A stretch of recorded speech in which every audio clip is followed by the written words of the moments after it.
तो शुरू किया जाए। तो पिछले क्लास में जो देखे थे उसको एक बार रिवाइज कर लीजिए, फिर आगे बढ़ते हैं। चलिए, सबसे पहले हमारा जो चैप्टर, आप शांत रहें, सबसे पहले जो हमारा चैप्टर है उसका नाम संसाधन, रिसोर्सेस। तो संसाधन जो मानव की आवश्यकताओं की जो भी वस्तु पूर्ति कर दे, जो भी वस्तु क्या कर दे, मानव की आवश्यकताओं की पूर्ति करे, उन्हें हम क्या कहते हैं? संसाधन कहते हैं। उन्हें हम क्या कहते हैं? संसाधन कहते हैं। तो संसाधन क्या है? वे सभी वस्तुएं जो मानव आवश्यकताओं की पूर्ति करती हैं उन्हें हम क्या कहते हैं? संसाधन। फिर हमने संसाधनों का क्या किया था? संसाधन क्या कोई प्राकृतिक उपहार है या मानव उन्हें संसाधन बनाता है? मानव उन्हें संसाधन बनाता है। तो संसाधन कोई वस्तु कब होगी? संसाधन, तो संसाधन होने के लिए केंद्र में कौन होगा? मानव।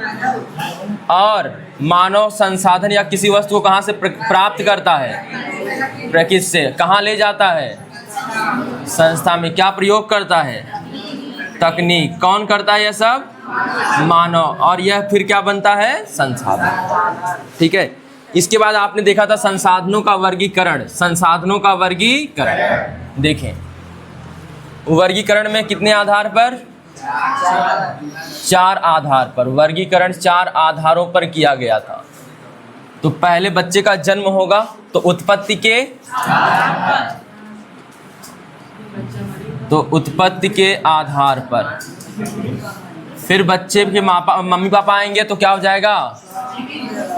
स्वामित्व के आधार पर। फिर आ जाएगा, उसके बाद बच्चा विकास बड़ा होगा तो विकास के आधार पर। जो चौथा अंत में खत्म, समाप्यता के आधार पर। समाप्यता के आधार पर। देखिए इधर ध्यान दीजिए, उत्पत्ति के आधार पर कौन कौन से हो जाएंगे? जैव और अजैव। स्वामित्व के आधार पे सबसे पहला कौन हो जाएगा? निजी। फिर कौन? सामुदायिक। और फिर राष्ट्रीय। फिर कितने नॉटिकल मील तक राष्ट्रीय संसाधन के अंतर्गत आता है? 12 नॉटिकल। और कितने के बाद अंतर्राष्ट्रीय शुरू होता है? 200 नॉटिकल मील। 200 नॉटिकल। विकास के आधार पर सबसे पहला प्रकार क्या था? क्या था? संभावी संसाधन या संभाव्य बोलते हैं। दूसरा विकसित। तीसरा भंडार। भंडार का ही एक हिस्सा क्या हो जाता है?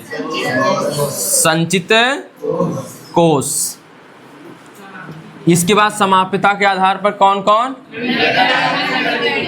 तो बताएं, नवीकरणीय है और अनवीकरणीय। अनवीकरणीय। इसमें बताएं किसकी जो है, किसको बनने में अधिक समय लगता? बहुत ज़्यादा समय लगता है अनवीकरणीय को। अनवीकरणीय को। ऐसा नहीं है कि कोई बनेगा नहीं, बनेगा, लेकिन बनने में क्या लगेगा? अधिक समय। ठीक है। अब बता दें, देखिए आपका जो क्वेश्चन परीक्षा में बनेगा वह किससे बनने के चांस हैं? नवीकरणीय और अनवीकरणीय। तो यहाँ पर यही पूछा जाएगा, बताएं मानव कैसे संसाधन के अंतर्गत आएगा? नवीकरणीय। नवीकरणीय। वन किस में आएंगे? नवीकरणीय। ठीक है, याद रहेगा। ठीक है, मानव और वन ही पूछे जाते हैं ज़्यादा, तो इनको याद रखिएगा। आज जो हमें पढ़ना है वह है संसाधन जो है उनके उपयोग, नियोजन, या सभी पढ़ना है। संसाधन के अन्य टॉपिक बचे हुए हैं, जो भू संसाधन भी है तो उसके आगे पढ़ेंगे।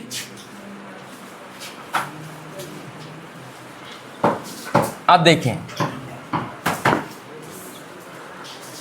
मान लेते हैं कोई कहीं पर ना खाना बना हुआ है। क्या बना हुआ है? खाना बना हुआ है। ठीक है। उसके बाद एक व्यक्ति यहां पहुंच गया। एक व्यक्ति यहां पहुंच गया और यह खाना शुरू कर दिया। खाना शुरू कर दिया और खाना शुरू किया, बाद में पता चला न्योता मिला ही नहीं था। बाद में इसे पता चलता है न्योता मिला ही नहीं था। ठीक है। इसी प्रकार से अगर हम बात करें संसाधनों की, अच्छा, खाना बना है तो व्यक्तियों के लिए बना होगा, कुछ पशु भी होंगे, पशु को कैसे बनाऊं, पशु लिख देते हैं, और भी बहुत सी चीज़ें संसाधन सीधे लिखते हैं।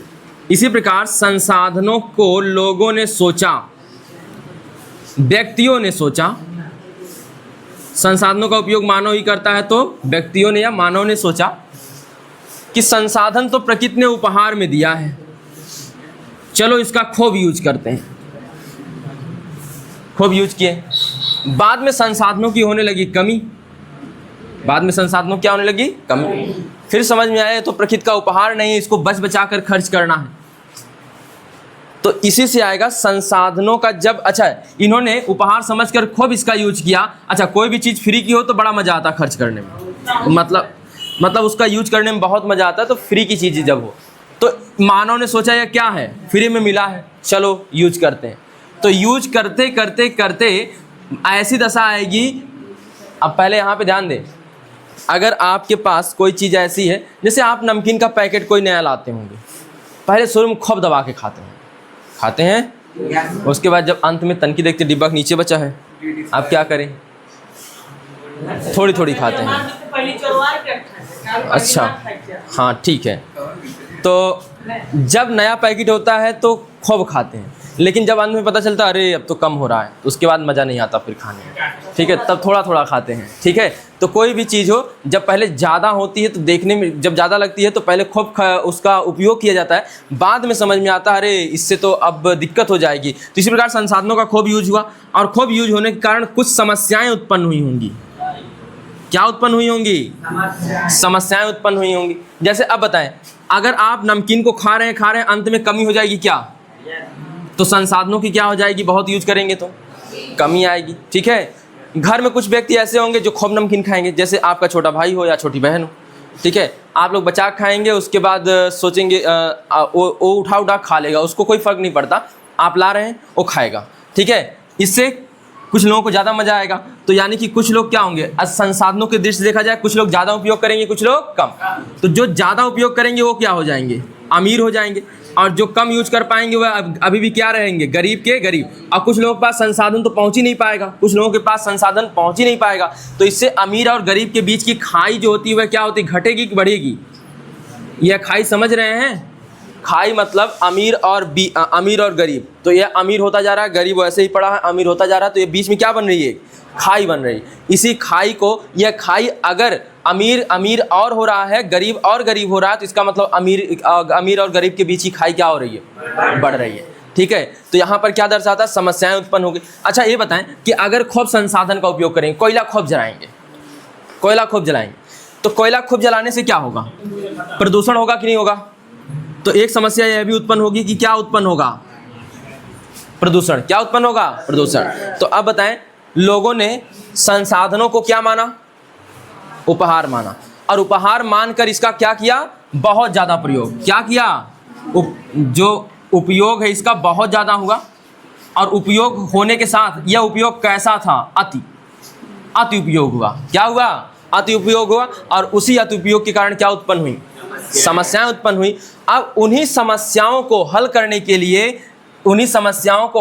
के लिए इन्हें क्या किया जाएगा, संसाधनों का नियोजन किया जाएगा। संसाधनों का क्या किया जाएगा, नियोजन किया जाएगा। नियोजन माने क्या होता है, प्लानिंग। नियोजन माने क्या होता है, प्लानिंग। यानी कैसे यूज किया जाए इसकी क्या की जाएगी, प्लानिंग की जाएगी। क्या की जाएगी, प्लानिंग।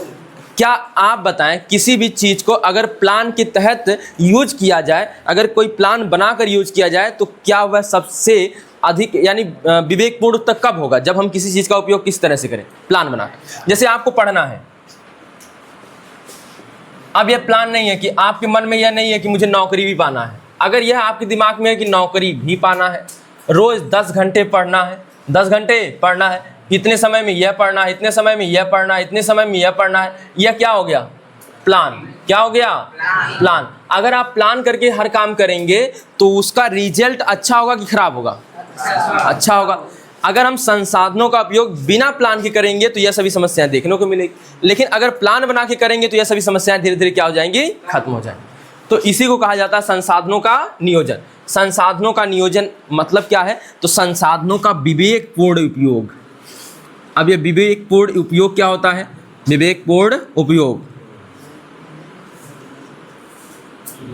संसाधनों का विवेकपूर्ण उपयोग, यानी कि जहां काम चल जाए, एक पेड़ से वहां 10 पेड़ नहीं काटना, यह विवेकपूर्ण उपयोग है। अगर एक पेड़ काट रहे हैं तो 2 पेड़ लगाएंगे, यह क्या है? विवेकपूर्ण उपयोग है। तो कहीं पर अगर वृक्ष काटे जाएं तो कहीं पर वृक्ष लगाए जाएं, यह इस तरह से जब हम उपयोग करते हैं तो इसे क्या कहते हैं? विवेकपूर्ण उपयोग। ठीक है।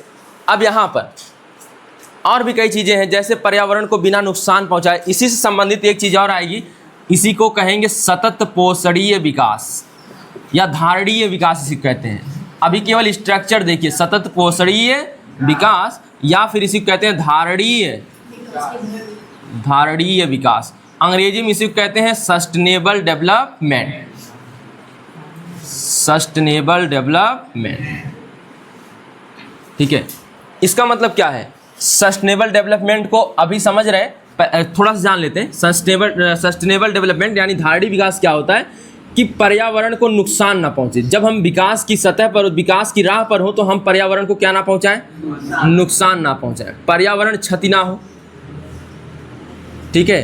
क्या उपयोग? अच्छा, विकास के लिए मैंने शुरू में बताया था आपको संसाधनों की आवश्यकता पड़ती। चैप्टर का नाम ही क्या था? संसाधन और विकास। तो किसी भी राष्ट्र के विकास के लिए किसकी आवश्यकता पड़ेगी? संसाधन की। तो संसाधनों का उपयोग इस प्रकार करेंगे, सतत पोषणीय विकास में क्या होगा? संसाधनों का जो है उपयोग इस प्रकार करेंगे पर्यावरण को कोई क्षति ना हो और वर्तमान पीढ़ी की आवश्यकताएं भी पूरी हो जाए, वर्तमान पीढ़ी की आवश्यकताएं भी पूरी हो जाए और आने वाली पीढ़ी की भी आवश्यकताएं क्या हो जाए? पूरी हो जाए। ये नहीं कि हमने खूब प्रयोग कर लिया, खूब खा लिया, आने वाली पीढ़ी तड़प रही है। जैसे ऐसा होता है ना, कुछ लोगों का परिवार जो होता है बहुत पहले से बहुत रईस होता है, लेकिन बाद में क्या होता है कि एक पीढ़ी ऐसी आएगी खूब खा पी के एकदम मस्ती में ख़त्म कर देगी और नई पीढ़ी आएगी तो बेचारी भीख मांगेगी। मैंने एक उदाहरण देखा है। ठीक है, एक परिवार ऐसा था, बहुत अमीर थे, सब बहुत अमीर। ठीक है, और इस समय हालत ऐसी है कि अगर तेल लेना हो तो 100 ग्राम लेते हैं। अब सोच लीजिए, तो कभी भी किसी चीज़ की अति नहीं करनी चाहिए। ठीक है, जिसके घर टीना तेल खाया जाता था, आज वह डिब्बे में 100 ग्राम 200 ग्राम तेल लेके जाता है। यह स्थिति किसकी है? अतिवादी की। तो किसी चीज़ का जो, अगर आपके पास खूब पैसा है तो उसका उपयोग करें, उसका दुरुपयोग ना करें। ठीक है, अगर आपके पास संसाधन है तो उनका उपयोग करना है। अति उपयोग यानी अति उपयोग किसी चीज़ का क्या कहलाता है? दुरुपयोग कहलाता है। क्या कहलाता है? दुरुपयोग। ठीक है, दुरुपयोग करेंगे तो वह दूर हो जाएगा। ठीक है, तो यह आपके पास अभी तक अब यही पढ़ना है, तो मिटा के अब यहीं पे हमें शुरू करना होगा संसाधनों के अति दोहन से उत्पन्न समस्याएं। तो संसाधन उपहार मानकर जब हमने यूज किया तो उसका क्या किया? अति उपयोग किया, जिस कारण इसका क्या हुआ? दुरुपयोग।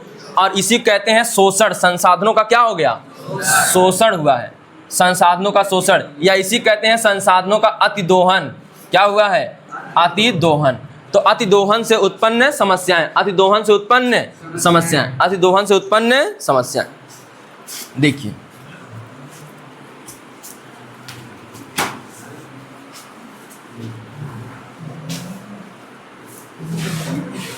अब ध्यान से देखेंगे तो हमारी आज की पहली हेडिंग है संसाधनों के अतिदोहन से उत्पन्न समस्याएं। संसाधनों के अतिदोहन से उत्पन्न समस्या। अब देखिए, इन्हें हम लोग पॉइंट बनाकर लिखेंगे बस। हाँ, संसाधनों के अतिदोहन से उत्पन्न समस्या। सबसे पहली समस्या अभी लिखा था, बताएं क्या थी? बोले? कमी हो जाएगी। संसाधनों की क्या हो जाएगी? संसाधनों की कमी हो जाएगी। अगर अतिदोहन करेंगे संसाधनों की क्या होगी? कमी। अब बताएं, जब संसाधन की कमी हो जाएगी तो फिर विकास की दर क्या हो जाएगी? विकास दर घट जाएगी।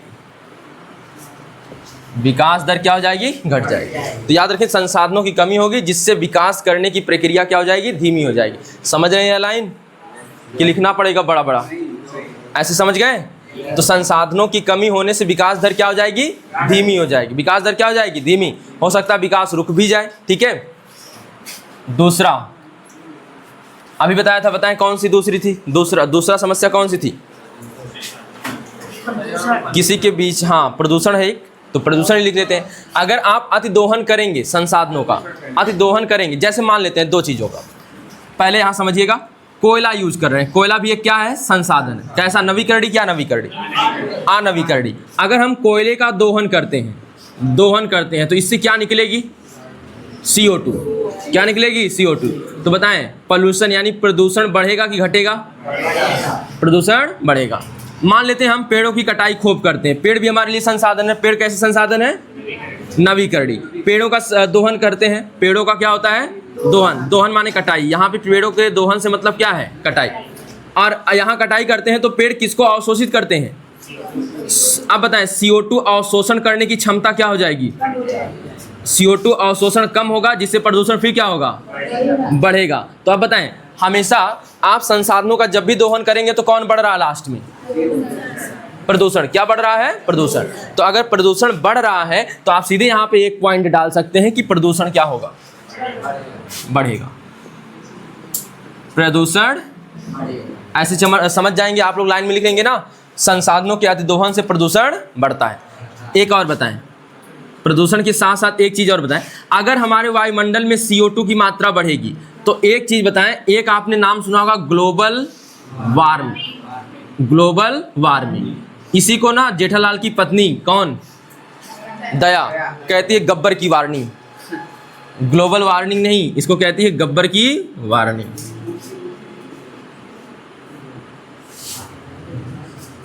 तो यह गब्बर की वार्निंग है। ठीक है। और इस गब्बर की वार्निंग यानी ग्लोबल वार्मिंग का कारण कौन है? CO2 की मात्रा जब भी प्रकृति में बढ़ती है तो ग्लोबल वार्मिंग बढ़ती है।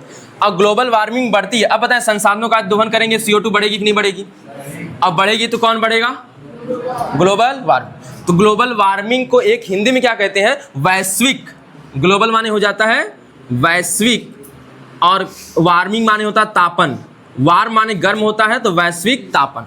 वैश्विक तापन क्या होगा? बढ़ेगा। वैश्विक तापन क्या होगा? बढ़ेगा। तो प्रदूषण बढ़ेगा तो कौन बढ़ेगा? और वैश्विक तापन, या ग्लोबल वार्मिंग ही लिख देंगे। ग्लोबल वार्मिंग क्या होगी? बढ़ेगी। और बताएं, कोई खाई आई थी, कोई गरीब और अमीर के बीच की खाई बढ़ेगी। क्यों? अमीर के पास पैसा है, संसाधन और यूज करेगा, और संसाधन और यूज करेगा तो उसका विकास और अधिक होगा। जैसे समझें, एक व्यक्ति अमीर है, एक व्यक्ति कौन है? गरीब। अमीर के पास पैसा ज़्यादा है। अब पैसा माने आप पैसा रुपया जो भी समझना होगा समझ लेंगे। गरीब के पास पैसा कम है। गरीब के पास पैसा कम है। अब पैसा कभी कभी होता भी नहीं है। अमीर के पास पैसा ज़्यादा, अमीर के पास पैसा ज़्यादा है। अगर पैसा ज़्यादा है तो संसाधन ज़्यादा खरीद लेगा। क्या? संसाधन ज़्यादा प्राप्त कर लेगा। संसाधन ज़्यादा इसके पास आ जाएंगे, और संसाधन जब इसके पास ज़्यादा आ जाएंगे तो अब बताएं संसाधनों का उपयोग ही हमें किस राह पर ले जाता है? विकास की राह पर होता है ना। तो संसाधन ज़्यादा है तो इसका विकास क्या होगा? ज़्यादा होगा। और इसका अगर विकास ज़्यादा होगा तो इसके पास धन और आएगा। क्या? और अमीर हो जाएगा। ज़्यादा विकास तो ज़्यादा अमीर, ज़्यादा विकास तो ज़्यादा अमीर। तो अमीर के पास पैसा अधिक है, संसाधन अधिक पा जाएगा, विकास इसका अधिक होगा, इसलिए अमीर और अमीर हो जाएगा। गरीब के पास पैसा कम है तो संसाधन इसके पास क्या रहेंगे? कम। संसाधन क्या रहेंगे? कम। और इसका विकास क्या होगा? कम होगा। विकास कम होगा, और गरीब वैसा का वैसा रह जाएगा, या अगर विकास नहीं हुआ तो गरीब और गरीब हो जाएगा। ठीक है, आई बात समझ में? तो बताएं संसाधनों के अति समस्याओं के अति दोहन से, संसाधनों के अति दोहन से क्या होता है? ग्लोबल वार्मिंग नहीं है। अमीर गरीब है तो ग्लोबल वार्मिंग है। अमीर और गरीब के बीच की खाई बढ़ती है। अमीर और गरीब के बीच की खाई बढ़ती है। ठीक है, देखिए सुनाई दे रहा है ना? उधर वाला केवल सुन लीजिए, इधर वाला मैं जो यहाँ लिख रहा हूँ इधर दिख रहा है। ठीक है, देखिए। हाँ ठीक है, अभी बंद हो जाएगा। देखिए, पहले वहाँ से उठकर आप लोग यहाँ बैठे, 1 2 3 बस जाइए, जल्दी जल्दी जल्दी जल्दी जल्दी, डिस्टर्ब ना करें, जल्दी से आए, सामने आए, सामने आए, वहाँ पे आए, एक बार आइए, एक बार आ जाए, जाइए। देखिए, अमीर और गरीब के बीच की खाई, अमीर व गरीब के बीच की खाई क्या होती है? बढ़ती है। अमीर और गरीब के बीच की खाई क्या होती है? बढ़ती है। नोट करें।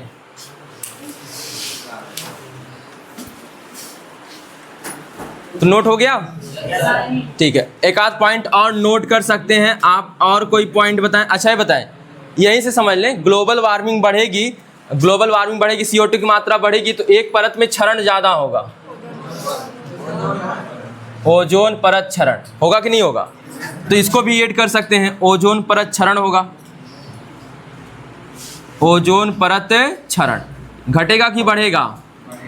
बढ़ेगा।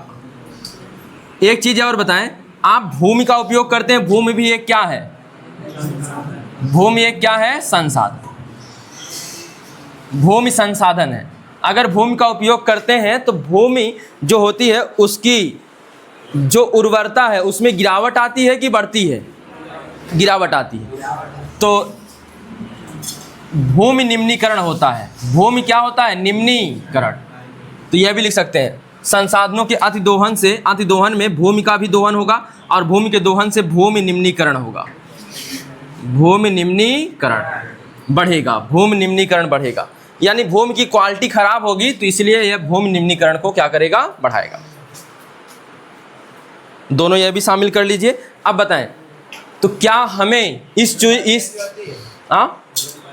ओजोन परत कैसी होती है? ओजोन एक त्रिपरमाणविक अणु है, O3। इसके बारे में अभी आपको नहीं जानना है। एक अणु की परत है, एक पदार्थ की क्या बन जाती है? परत, जो आपको दिखाई नहीं देती। ठीक है, गैसों की परत हो। अब ध्यान दें, इसके बाद हमें जानना होगा, अब इस समस्या को दूर करना है, समस्या को दूर करना है तो हमें क्या बनाना पड़ेगा? प्लान। अब क्या करेंगे? संसाधनों का नियोजन, संसाधनों का नियोजन।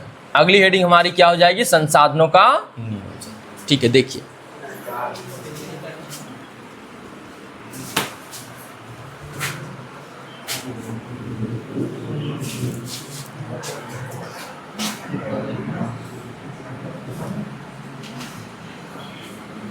संसाधनों का नियोजन। संसाधनों का नियोजन कैसे, मतलब यह नियोजन कैसे होता है? तो ध्यान दें, संसाधनों का नियोजन का मतलब क्या, पहले ये जानें। संसाधनों के नियोजन का मतलब क्या है? तो संसाधनों का कैसे इस्तेमाल करना, विवेकपूर्ण ढंग से या जैसे मन कहे वैसे? विवेकपूर्ण ढंग से। विवेकपूर्ण ढंग से संसाधनों का उपयोग करना ही क्या कहलाता है? संसाधनों का नियोजन। तो इसका जो मीनिंग आएगा, संसाधनों का विवेकपूर्ण ढंग से उपयोग क्या कहलाता है? संसाधनों का नियोजन कहलाता है।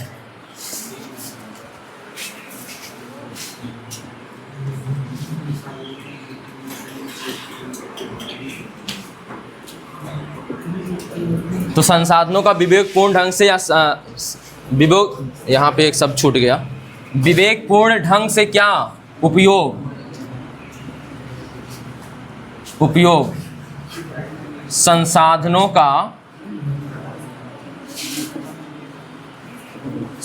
का नियोजन कहलाता है। अब समझें, विवेकपूर्ण ढंग से उपयोग कैसे होगा? विवेकपूर्ण ढंग से उपयोग का मतलब क्या है? तो इस शब्द को निकाल कर यहां समझते हैं। विवेकपूर्ण ढंग से उपयोग, इसका मतलब क्या होता है? सुन लीजिए। विवेकपूर्ण ढंग से उपयोग करने का मतलब है, सबसे पहले तो कम यूज करें। क्या करें? कम यूज करें। कम को अंग्रेजी में कहते हैं रिड्यूस। तो किसी भी संसाधन का यूज क्या करना है? कम कर, मतलब जितना हो सके उतना कम करें। जैसे आजकल आप देख रहे होंगे आप सामान लेने जाते होंगे तो सोचते होंगे ना, जिस दुकान पे जाएंगे सोचेंगे ना हर चीज़ जो ना पॉलीथीन में मिल जाए, ठीक है। तो आप हर चीज़ पॉलीथीन में लेना चाहते हैं, उसके बाद जब सामान ले लेंगे फिर कहेंगे ठीक और पॉलीथीन। तो अब बताएं, यह आप क्या कर रहे हैं? पॉलीथीन का अति उपयोग कौन कर रहा है? आप ही लोग कर रहे हैं ना।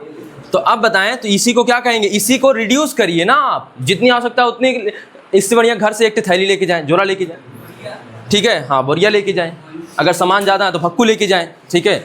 गांव में तो साड़ी वाला भक्कू बन जाता है, ले जाएं, ठीक है। और ज़्यादा सामान है तो ठेला लेके जाएं, अपना लाद के सब चलाएं। रिड्यूस करें, पहले क्या करें? रिड्यूस करें, ठीक है। और क्या करें? रीयूज करें। क्या करें?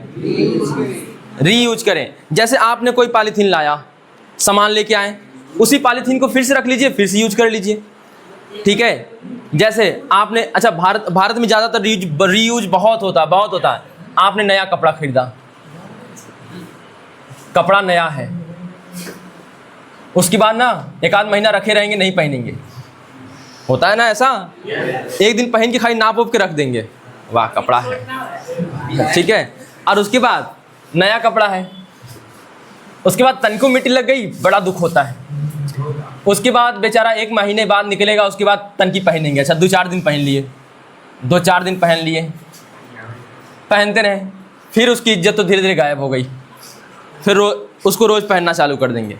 पहले रखे थे कि मामा के यहाँ जाएंगे तब पहनेंगे, बराते जाएंगे तब पहनेंगे, इस तरह से। अब धीरे धीरे यह कपड़ा रोज़ पहनेंगे। उसके बाद एक दिन ऐसा आएगा कि उतार के जहाँ जाएंगे वहीं फेंक देंगे, बेचारे कपड़े की इज्जत खत्म। अब इसके बाद क्या होगा? धीरे धीरे वह कपड़ा खराब होगा, उस कपड़े का कट के बनेगा या तो झोला। झोला कैसे बनता है? क्या बनेगा? झोला, हाँ, तकिया में भी डाल सकते हैं। फिर झोला भी खराब हो गया, झोला खराब हो गया तो बन गया उसका पोछा। अब पोछा भी खराब हो गया तो फेंक देंगे, ठीक है। तो अब बताएं, एक कपड़ा आया, उसका यूज होता रहा तो क्या होता रहा? रीयूज होता रहा। तो किसी भी संसाधन का रीयूज करिए, फालतू के क्या, पोछा के लिए अलग कपड़ा खरीदना, ये करना वो करना, इससे अच्छा क्या करें? जो पुराने कपड़े उनसे क्या बना लें? पोछा। झोला खरीदना, इससे अच्छा क्या है? पुराने कपड़े जो फटे हों उनसे क्या बना लें? झोला। तो ये से क्या कहेंगे? रीयूज। क्या हो गया? रीयूज। तो पहली बात, रिड्यूस करना है, कम उपयोग करना है, और रीयूज करना है मतलब पुनः उपयोग करना है। रीयूज माने क्या हो जाएगा? पुनः उपयोग। तीसरा, रिसाइकिल। तीसरा क्या होता है? रिसाइकिल। यानी कि उसी को फिर से बनने के लिए, जैसे आप देखते होंगे कबाड़ा वाले प्लास्टिक उठा ले जाते हैं जितना पाते हैं। क्यों उठा ले जाते हैं? उनका मन करता है? नहीं, उनको पैसा कमाना है। लेकिन वह पैसा कमाने के लिए वह कोई खरीदेगा तब कोई खरीदने वाला भी तो रहना चाहिए, रहेगा ना।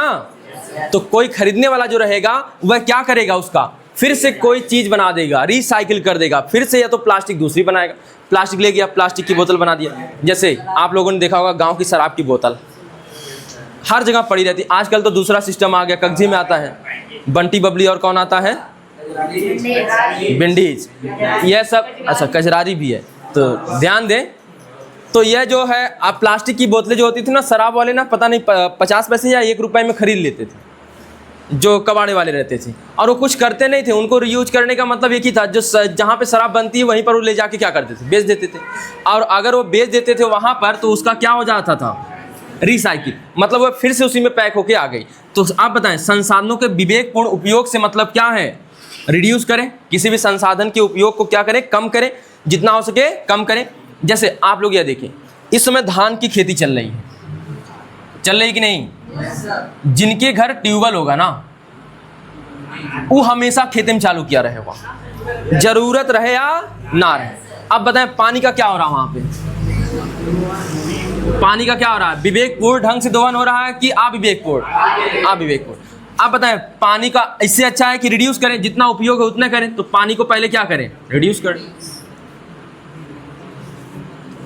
अब कई प्रकार से रीयूज किया जाए। जैसे पवन चक्की में जब पानी इस्तेमाल किया जाता है पवन चक्की को चलाने के लिए, तो उस पानी को फिर नदियों में छोड़ दिया जाता है। उसके बाद नदी से नहर में, नहर से खेतों में चला जाता है। तो वहाँ पे क्या हो रहा है? रीयूज हो रहा है। क्या हो रहा है? रीयूज। रिसाइकिल करने का मतलब क्या है? पुनः बना लेना। रिसाइकिल माने होता है पुनर्चक्रण। हिंदी में तीनों के अर्थ लिखते हैं। इसे कहते हैं 3R। इसे क्या कहते हैं? 3R तकनीक या 3R पद्धति, 3R पद्धति, इसका मतलब क्या हो गया? कम यूज को क्या कहेंगे? अल्प उपयोग, अल्प उपयोग। रीयूज को क्या कहेंगे? पुनरुपयोग। पुनरुपयोग कैसे? पुनः उपयोग लिख देते हैं, पुनः उपयोग। रिसाइकिल का पुनर्चक्रण, पुनर्चक्रण, ठीक है, ये है। तो पुनरुपयोग को ऐसे लिख सकते हैं, पुनरुपयोग भी लिख सकते हैं, ठीक है। तो संसाधनों का विवेकपूर्ण पुनरुपयोग गलत है, वो कहाँ गया? सही है। वो नहीं लगता है, संधि हो गई, संधि में भी चला गया, खत्म, ठीक है। पुनर्प्रयोग जब कह दिया ना, ठीक है तो ठीक है, गलत होगा तो आप लोग जो सही होगा आप लोग वो लिख लीजिएगा, ठीक है। जो आपको सही लगता होगा वो लिख लीजिएगा। फिर देखें तो विवेकपूर्ण ढंग से का किताब में देख लीजिएगा, वही है। विवेकपूर्ण ढंग से उपयोग करने का मतलब है कि रिड्यूस करें, रीयूज करें और क्या करें? रिसाइकिल, ठीक है। तो इसे कौन सी पद्धति कहते हैं? 3R पद्धति, 3R पद्धति। तो संसाधनों का नियोजन क्या होता है? संसाधनों का विवेकपूर्ण ढंग से उपयोग, संसाधन का क्या कहलाता है? नियोजन। इसके लिए 3R पद्धति का प्रयोग किया जा सकता है। इसके लिए 3R पद्धति का उपयोग किया जा सकता है। 3R पद्धति, इसके लिए 3R पद्धति का उपयोग किया जा सकता है। फिर सुने, संसाधनों का विवेकपूर्ण ढंग से उपयोग संसाधनों का क्या कहलाता है? नियोजन कहलाता है। इसके लिए कौन सी पद्धति का प्रयोग कर सकते हैं? 3R पद्धति का। इसमें क्या है? 3R का मतलब, एक R का मतलब है रिड्यूस, दूसरे R का मतलब है रीयूज, तीसरे R का मतलब है रिसाइकिल, ठीक है। अल्प उपयोग करें, अल्प उपयोग करें, पुनः उपयोग करें और क्या करें? पुनर्चक्रण, ठीक है। यह अर्थ समझा दिया है तो आप इतने को समझ, तो ऐसे ही नोट करेंगे।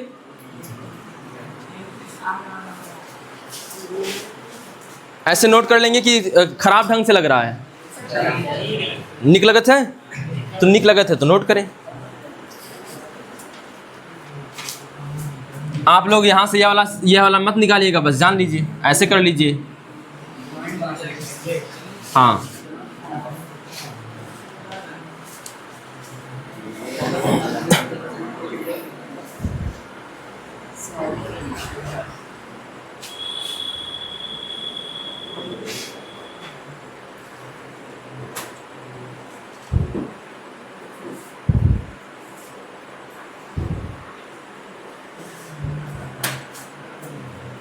भैया 4R में क्या होता है?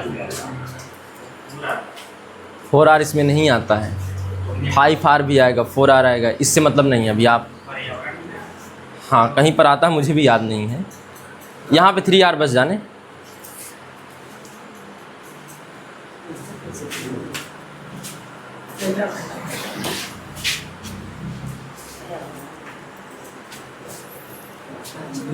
तो यह संसाधनों का नियोजन। अब हमें जानना होगा भारत में संसाधनों का नियोजन क्यों आवश्यक है। हो गया? देखें, अब देखिए यहाँ पे, अब ना भारत में संसाधनों का नियोजन क्यों आवश्यक है। भारत में संसाधनों का नियोजन क्यों आवश्यक है? कहाँ पर? भारत में। भारत में संसाधनों का नियोजन, भारत में संसाधनों का नियोजन, भारत में संसाधनों के नियोजन की आवश्यकता।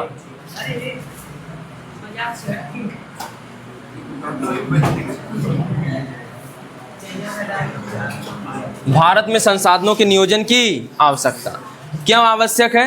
तो पहले जाने, अगर हम भारत का नक्शा थोड़ा सा ड्रा करें,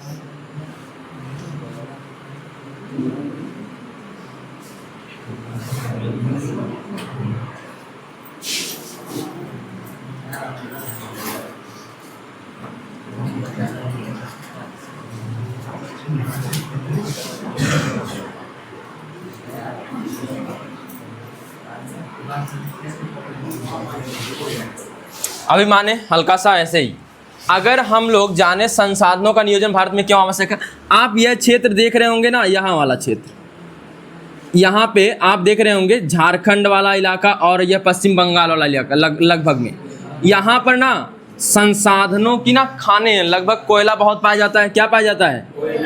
कोयला। लोहा भी पाया जाता है, उड़ीसा शामिल कर ले तो क्या पाया जाता है? लोहा पाया जाता है, ठीक है। और भी कई प्रकार के खनिज पाए जाते हैं यहाँ पे। संसाधन यानी कि यह संसाधन बाहुल्य क्षेत्र, संसाधन बाहुल्य। और ऐसे देख लें, फिर देखें यह वाला इलाका जम्मू कश्मीर वाला, यहाँ पर संसाधनों की बहुत कमी है क्योंकि हर जगह बर्फ ही बर्फ है, उसके नीचे क्या होगा पता नहीं, ठीक है। राजस्थान वाले इलाकों में संसाधनों की कमी रहेगी। अच्छा, यह वाला इलाका बताएं, यहाँ वाला उत्तरी मैदान है तो यहाँ पे भूमि उपजाऊ होगी क्या? यहाँ उपजाऊ भूमि है तो यहाँ पर भूमि संसाधन ज़्यादा है, तो हर जगह पर कोई अलग अलग संसाधन है, हर जगह पर एक जैसा संसाधन नहीं है, या हर जगह पर संसाधन ही कहीं कहीं पर ऐसी भी जगह होगी जहाँ पर एकदम संसाधन नहीं होगा किसी प्रकार का। रेगिस्तानों में संसाधनों की क्या है? कमी है, ना तो जल संसाधन है, ना तो भूमि संसाधन है, और ना ही कोई मतलब वैसा संसाधन जिसके कारण उनका ज़्यादा विकास हो सके। तो अब यहाँ पर देखिए, तो इसीलिए संसाधनों का क्या करना आवश्यक है? तो संसाधनों का जो वितरण है, संसाधनों का जो वितरण है भारत में वह समान है कि असमान है?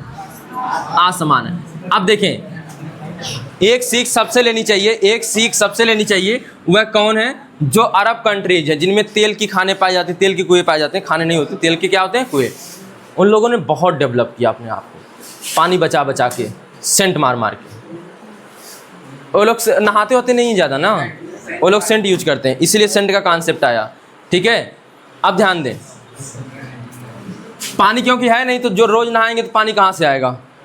तो आप लोगों को, अब आप लोग सोच रहे होंगे काश वहीं पैदा हुए होते, कम से कम रोज़ नहाना तो नहीं पड़ता, ठीक है। अब ध्यान दें, तो भारत में संसाधनों का वितरण समान है कि असमान? असमान। इसलिए भारत में संसाधनों का नियोजन आवश्यक है, ठीक है। तो एक लाइन में लिख लेंगे इसको, एक दो लाइन में लिखिए, हाँ हेडिंग बना लीजिए और नीचे मैं लिख रहा हूँ वो लिख लीजिए। भारत में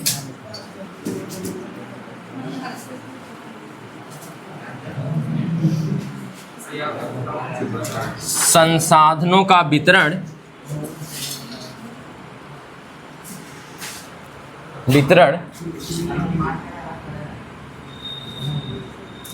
असमान है,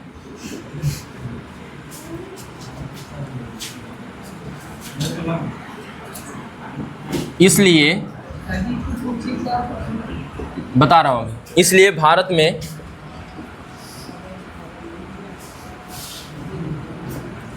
संसाधनों के नियोजन की आवश्यकता है।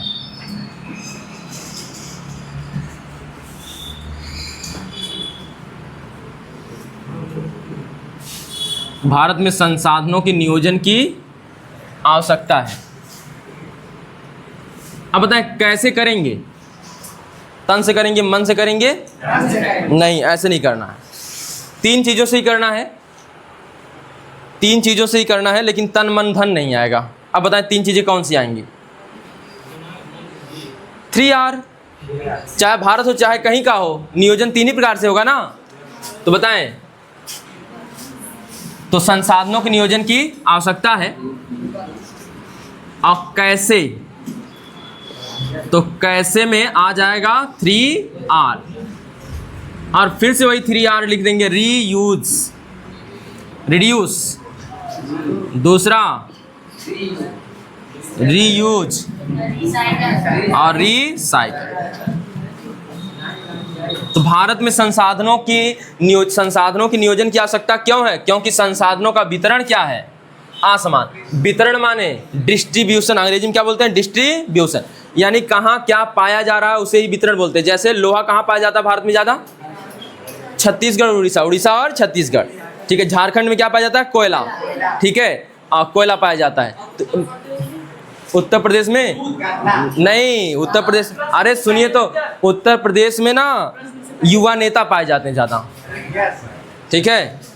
एक थे 100 रुपया 200 का कुर्ता बनवा लेंगे, और क्या बनवा लेंगे? 1000 का खर्चा है, एकदम युवा नेता कहलाएंगे, एटे 50 रुपये वाला चश्मा करियो वाला, ठीक है, और एटे गमछा।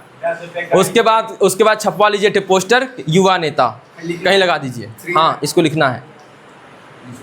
हाँ,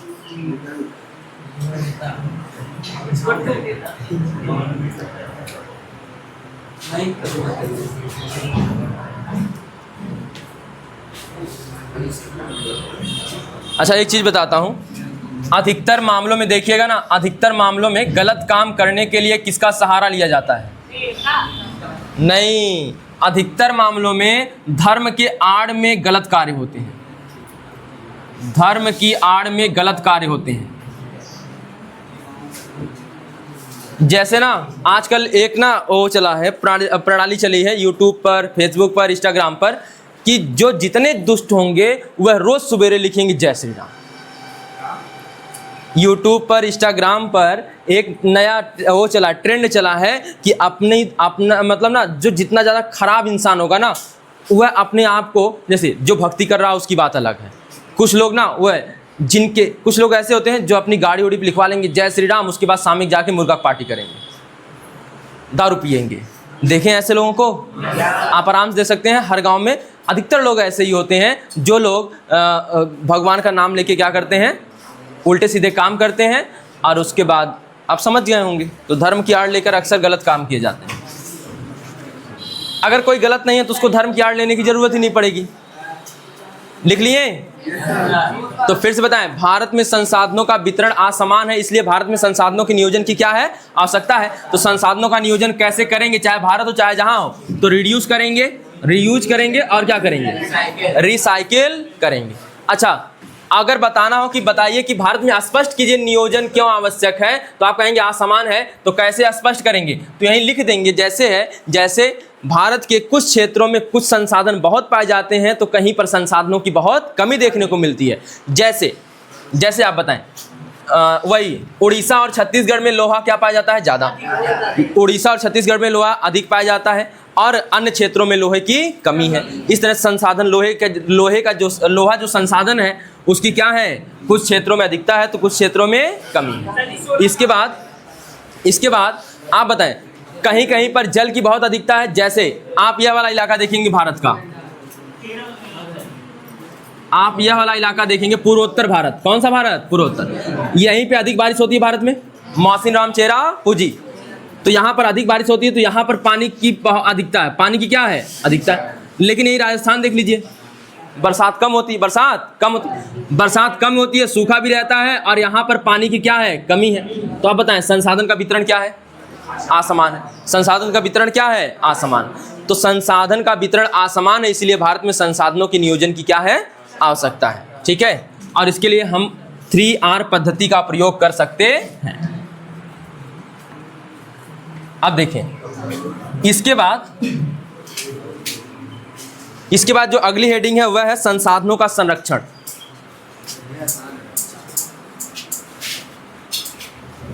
संसाधनों का, अभी आप लोग यह ना सोचिए कौन सा क्वेश्चन पूछा जाएगा, तो मैं बता दूंगा लास्ट में कौन से क्वेश्चन कैसे बनेंगे। संसाधनों का संरक्षण, कंजर्वेशन ऑफ रिसोर्सेज, ठीक है। यह क्या होता है, संरक्षण माने क्या होता है, किसी चीज को संरक्षित। जैसे अगर आपके घर में कोई छोटा भाई या बहन है, आप लोगों के मम्मी पापा कहीं जा रहे हो और आपसे बोल दिए इसको क्या करना, संरक्षित करना, इसका संरक्षण करना, तो इसका मतलब क्या, उसको पीटेंगे दिन भर? पक्का करना तो वही है, ठीक है। पता चला कुछ आप किए, पौधे रो दिया, उसके बाद एक तमाचा, उसके बाद और चिल्लाया, 2 तमाचा, उसको चुप कराने के लिए तमाचे पे तमाचे गिरेंगे, ठीक है। हाँ, तो खूब, उसके बाद शाम को मम्मी पापा आ गए, उसके बाद अगर बोलने लायक है तब तो बढ़िया, नहीं बढ़िया है, बोलने लायक नहीं तब तो ठीक है, आप बच गए। बोलने लायक है, तनकी गूंगा कर दिया, उसके बाद आपका हाल क्या होगा, ठीक है। तो देखिए, संसाधनों का संरक्षण क्या होगा, संरक्षण मतलब होता है किसी चीज को बचाकर रखना, किसी चीज को बचाकर रखना, ठीक है। तो किसी चीज को बचाकर रखना क्या कहलाता है, संसाधनों का संरक्षण। अब यहाँ संसाधनों को बचा के रखेंगे तब तो हमारा विकास भी नहीं हो पाएगा, तो संसाधनों का उपयोग तो करना पड़ेगा। तो संरक्षण कैसे होगा फिर? तो यही है कि सावधानी से उपयोग करेंगे। यही सावधानी से उपयोग करने का मतलब विवेकपूर्ण ढंग से उपयोग करेंगे। सावधानी से प्रयोग, सावधानी से उपयोग, सावधानी से उपयोग। उपयोग तो करेंगे, उपयोग तो करेंगे, लेकिन कैसे करेंगे? सावधानी पूर्वक, सावधानी पूर्वक उपयोग करेंगे। दूसरी बात, इनको बनने के लिए पर्याप्त समय देंगे। हाँ, पर्याप्त समय देंगे। पर्याप्त समय देने का मतलब, आपने एक जंगल काट दिया। अच्छा ये बताएं कि जंगल को तुरंत काटकर तुरंत पेड़ लगाना अब अच्छा है कि आपने एक आध साल पहले ही पेड़ लगा दिया फिर जंगल काटा, वो अच्छा है? एक आध साल पहले। तो संसाधनों को बनने के लिए आपने क्या दिया? पर्याप्त समय। जैसे कोयला का धीरे धीरे उपयोग करिए, क्योंकि कोयला बनने में बहुत समय लगता है, तो उसका उपयोग धीमे धीमे करें, तो उसको बनने में क्या मिलेगा? फिर समय।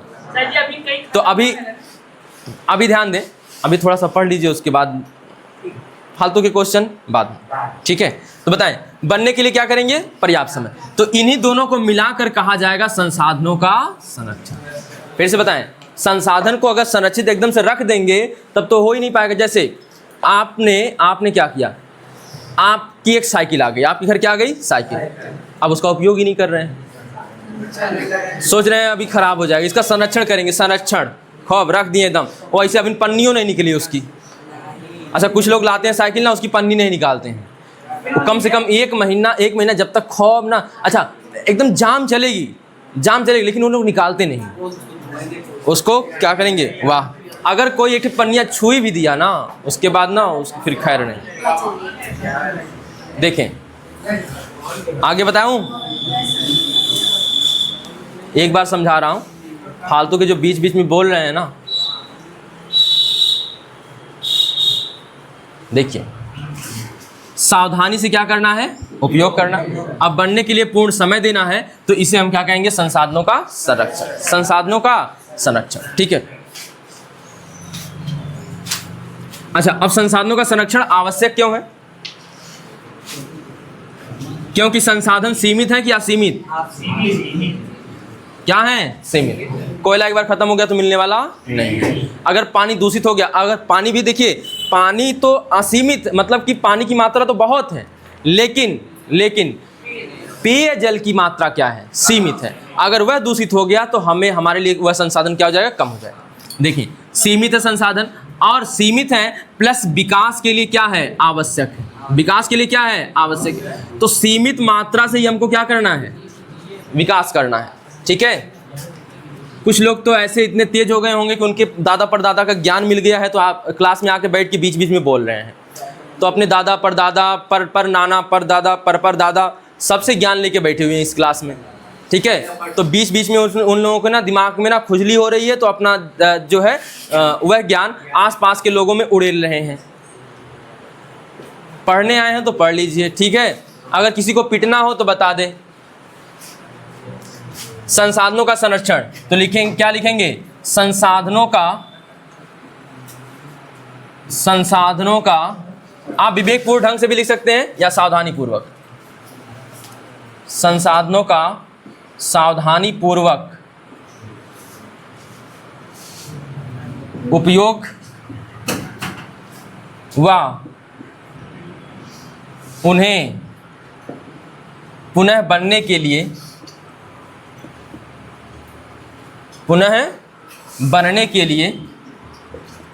क्या देना?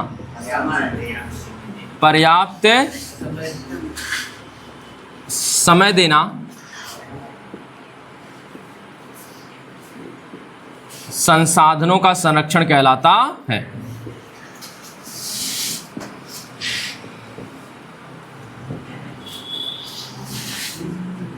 संसाधनों का संरक्षण कहलाता है।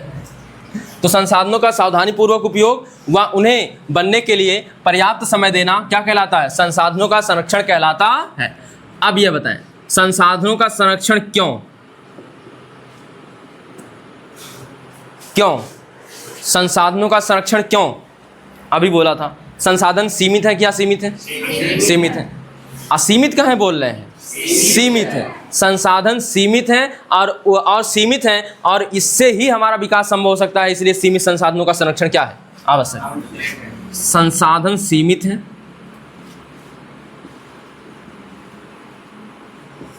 सीमित हैं तथा विकास के लिए क्या है? तथा विकास के लिए आवश्यक है।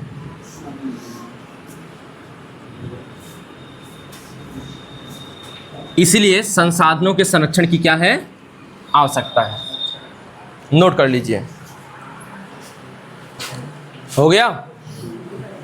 हो गया? अब ध्यान दीजिए, अभी तक जो आपका क्वेश्चन बनने वाला केवल एक था, वह था संसाधनों का वर्गीकरण। संसाधन किसे कहते हैं और उनका वर्गीकरण। संसाधन किसे कहते हैं और वर्गीकरण, यह एकमात्र क्वेश्चन है। अभी तक जो बीच में पढ़े उनसे कोई क्वेश्चन बनने की उम्मीद नहीं होती है, तो याद रखें अभी तक कोई क्वेश्चन ऐसा बना नहीं है बीच में।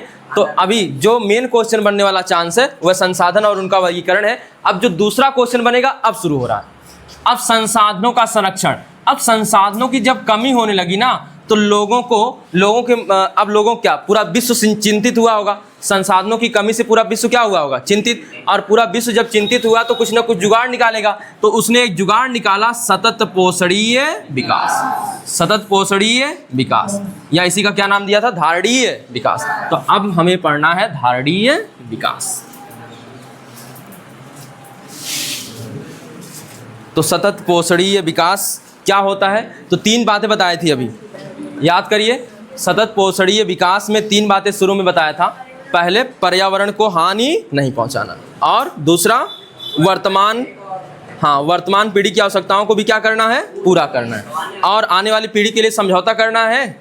समझौता से मतलब क्या? आने वाली पीढ़ी को समझौता करने से मतलब क्या है? समझौता मतलब ये नहीं कि अरे हमारे दादा परदादा खत्म कर दिए, अब हमको ऐसे ही जीवन जीना है। इसे कहते हैं समझौता करना। ठीक है? तो आने वाली पीढ़ी को कोई समझौता ना करना पड़े, इसका भी हमें क्या करना होगा? ध्यान देना होगा। देखें, तो हम लोगों की अगली हेडिंग है सतत पोषणीय विकास, या इसी का दूसरा नाम क्या है?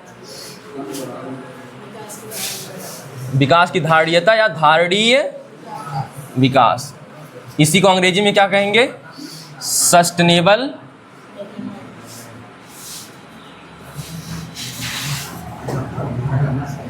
डेवलपमेंट। Sustainable development. अब ध्यान दें, तो 3 बातों को ध्यान रखना है।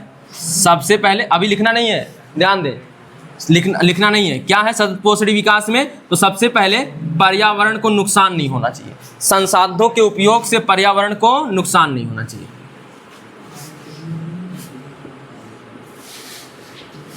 संसाधन जब यूज करेंगे तो इससे पर्यावरण को नुकसान ना हो, पर्यावरण को कोई क्षति ना हो। अगर क्षति हो भी तो क्या हो? कम हो। ठीक है? दूसरी बात कि ये संसाधन से वर्तमान पीढ़ी की आवश्यकताएं क्या हो? पूरी हो। संसाधन से वर्तमान पीढ़ी की आवश्यकताएं क्या हो? आवश्यकता पूर्ति हो। और तीसरी चीज, यह संसाधन आने वाली पीढ़ियों के लिए भी बचे रहें। आने वाली पीढ़ियों के लिए भी, यानी कि भविष्य की पीढ़ियों को इनसे समझौता ना करना पड़े। भविष्य की पीढ़ियों के लिए बचे रहें।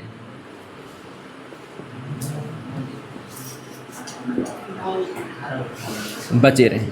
तो यही 3 बातें हैं किसमें? सतत पोषणीय विकास में।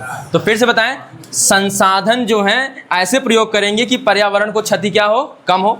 तो वह विकास, ये एक तरह से यह क्या है? एक प्रकार का क्या है? विकास है। तो वह विकास जिसमें पर्यावरण को कम क्षति होती है तथा संसाधनों के उपयोग से वर्तमान पीढ़ी की आवश्यकता भी होती है और आने वाली पीढ़ियों के लिए भी संसाधन बचे रहते हैं, उसे हम क्या कहते हैं? सतत पोषणीय विकास। अब इसे हम लोग अगर लाइन में लिखना चाहें तो विकास की वह प्रक्रिया जिसमें पर्यावरण को बिना क्षति पहुंचाए पर्यावरण को बिना क्षति पहुंचाए वर्तमान की आवश्यकताओं को पूरा किया जाता है तथा आने वाली पीढ़ियों का भी ध्यान रखा जाता है। ध्यान दें, तो क्या लिखेंगे? तो सतत पोषणीय विकास वह प्रक्रिया है, विकास की वह प्रक्रिया है या ऐसे लिखेंगे, वह विकास की वह प्रक्रिया, विकास की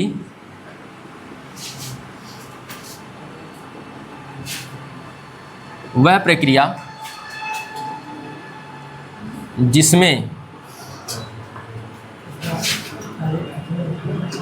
पर्यावरण को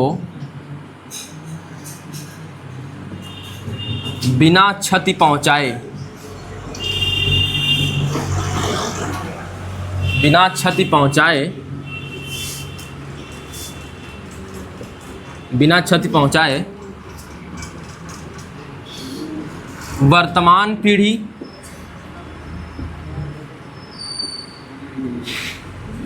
की आवश्यकताओं को, वर्तमान पीढ़ी की आवश्यकताओं को पूरा किया जाता है,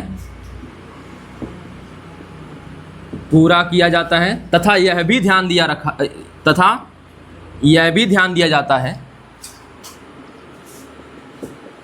तथा यह भी ध्यान दिया जाता है,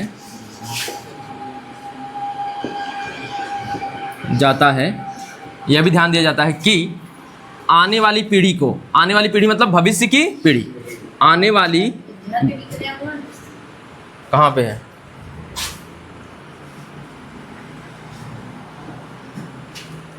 क्षति सही लिखा है, यह वाला क्षति, हाँ ठीक है, क्षति, हाँ ठीक। अब बताएं, यह भी ध्यान दिया जाता है कि आने वाली, पीढ़ी मत लिखिएगा, क्या लिखना है, पीढ़ी, आने वाली पीढ़ी, तो कहाँ पे थे हम लोग, विकास की वह प्रक्रिया जिसमें पर्यावरण को बिना क्षति पहुंचाए वर्तमान पीढ़ी की आवश्यकताओं को पूरा किया जाता है तथा यह भी ध्यान दिया जाता है कि आने वाली पीढ़ी को कोई समझौता ना करना पड़े, कोई समझौता ना करना पड़े, या ऐसे लिख सकते हैं, आने वाली पीढ़ी को भी संसाधनों का लाभ मिले। तो नोट कर लीजिए, यहाँ पे एक लाइन और जोड़ना पड़ेगा ना, पड़े, हाँ, विकास की वह प्रक्रिया करना पड़े, सतत पोषणीय विकास कहलाता है, सतत पोषणीय विकास कहलाता है, या इसी का नाम जो यहाँ पर कौन सा नाम हो जाएगा, प्रियांशु जो बोल रहे हैं, विकास धारणीय, क्या बोले थे, विकास की धारणीयता, विकास की धारणीयता, यही चीज़ है। परीक्षा में अगर यह भी आ गया तो यही लिखना है, ठीक है। विकास की धारणीयता भी वही चीज़ है जो सतत पोषणीय विकास है या फिर धारणीय विकास है, एक ही बात है, सब नोट कर लीजिए।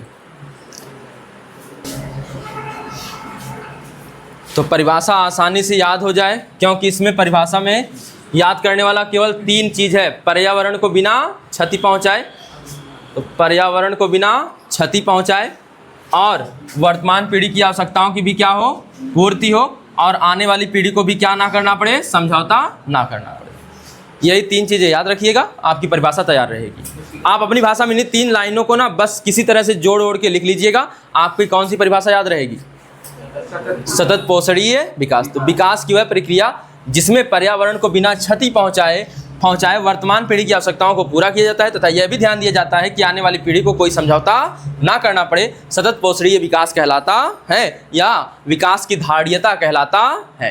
कोई दिक्कत? चलिए अब आते हैं हम अगले टॉपिक पर। अब इन्हीं लक्ष्यों को प्राप्त करने के लिए यह इस विकास को करने के लिए ना एक सम्मेलन होता है जिसे हम जानेंगे पृथ्वी सम्मेलन।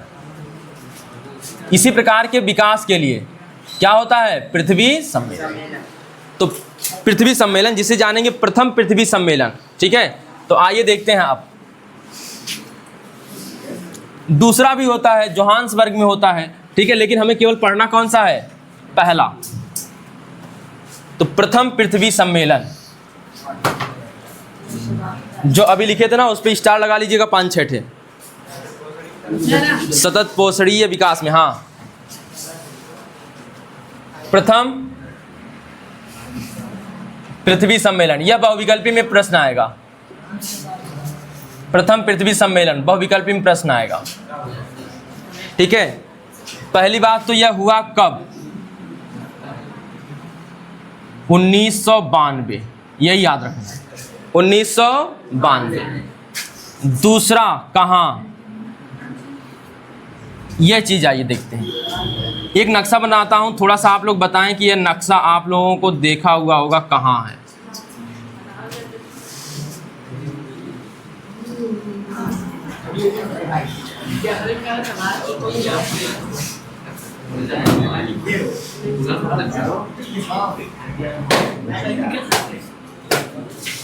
यह नक्शा आपने देखा है?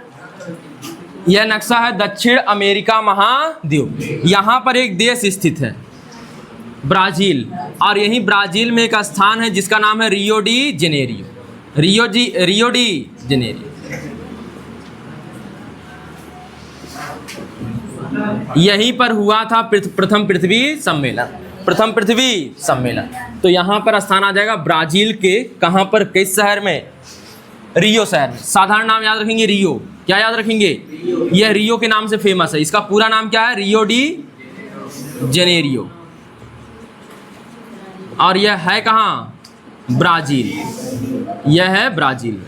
बताएं गन्ने की सबसे अधिक खेती कहाँ होती है? ब्राज़ील में। हाँ, तो ब्राज़ील हो गया। कॉफ़ी का सबसे बड़ा उत्पादक देश? ब्राज़ील। गन्ने का भी सबसे बड़ा उत्पादक है और कॉफ़ी का भी सबसे बड़ा उत्पादक है।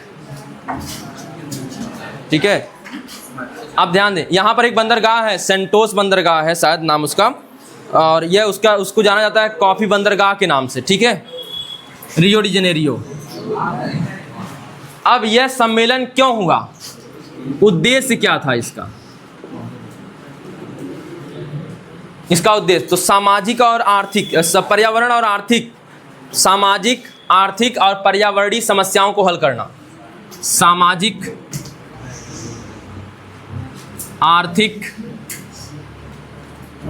आर्थिक व पर्यावरणीय, रुक जाइए अभी, पर्यावरणीय समस्याओं का हल ढूंढना। समस्याओं का हल ढूंढना।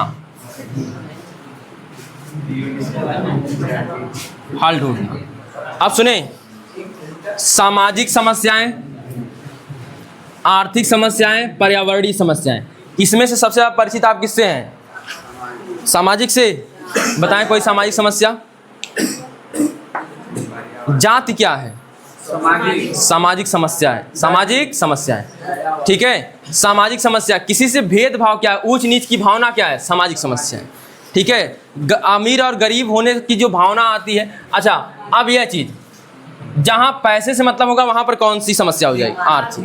आर्थिक। कोई संसाधनों का अधिक उपयोग कर रहा है, कोई कम उपयोग कर रहा है, कैसी समस्या है? आर्थिक। पर्यावरण को नुकसान हो रहा है, कैसी समस्या है?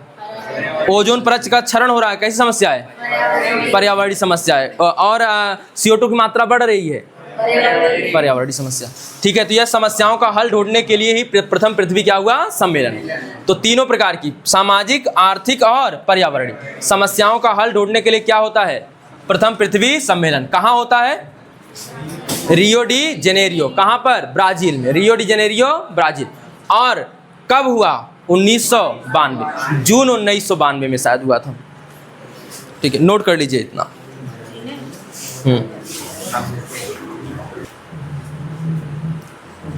हो गया? चलिए अब देखिए एजेंडा 21।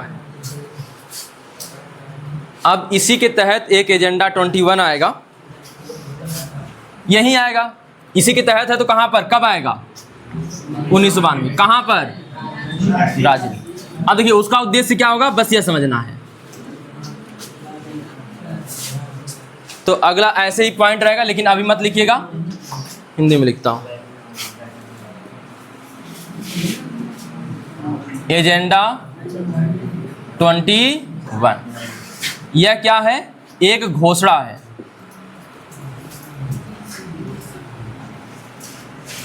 तो एक घोषणा की गई जिसका नाम क्या है? एजेंडा 21।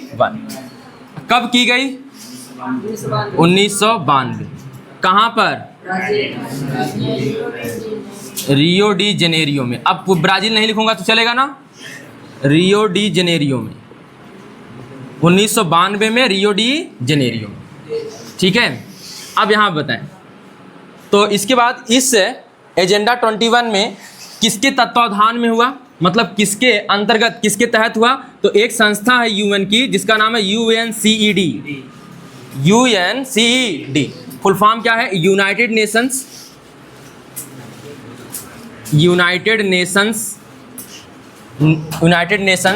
कॉन्फ्रेंस ऑन इन्वायरमेंट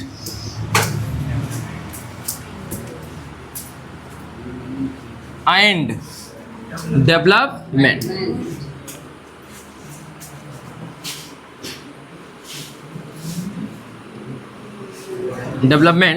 के तत्वावधान में,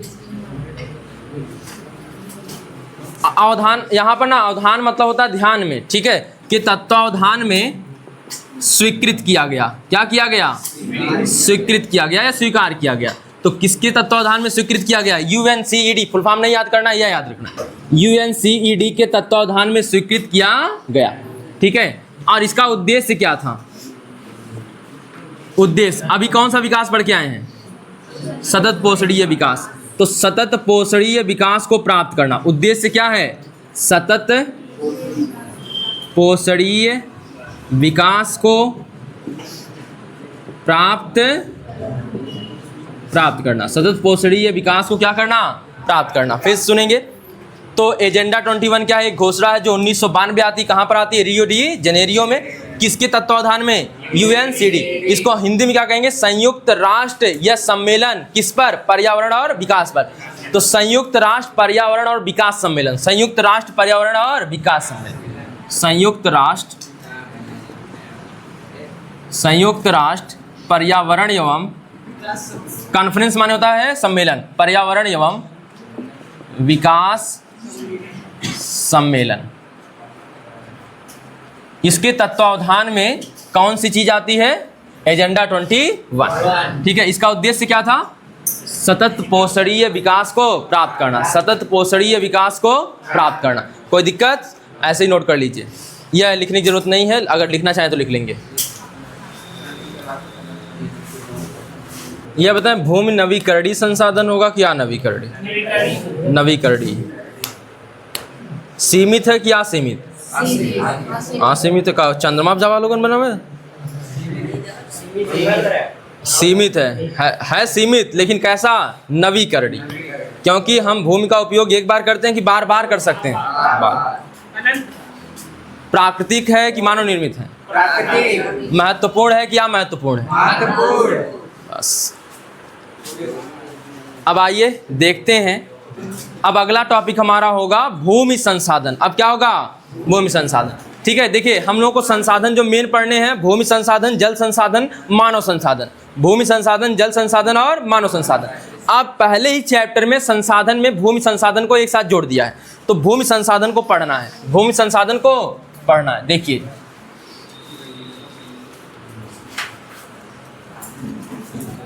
तो भूमि संसाधन,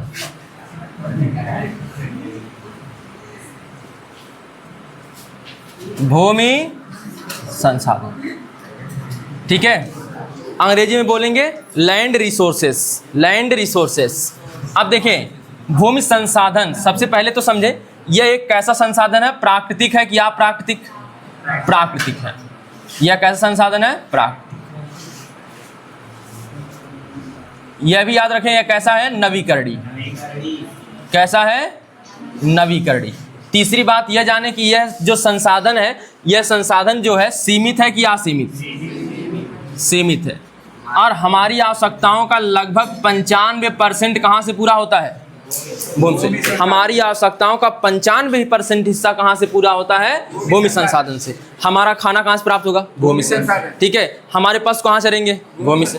हम पेड़ जो लगाते हैं वह कहाँ पर उगेगा? भूमि पर। लकड़ी जो प्राप्त करेंगे वो कहाँ से? भूमि से। हम खनिज प्राप्त करेंगे कहाँ से? भूमि से। यानी हम देखें तो हमारी पूरी जिंदगी या जीवन जो डिपेंडेंट है वह किस पर है?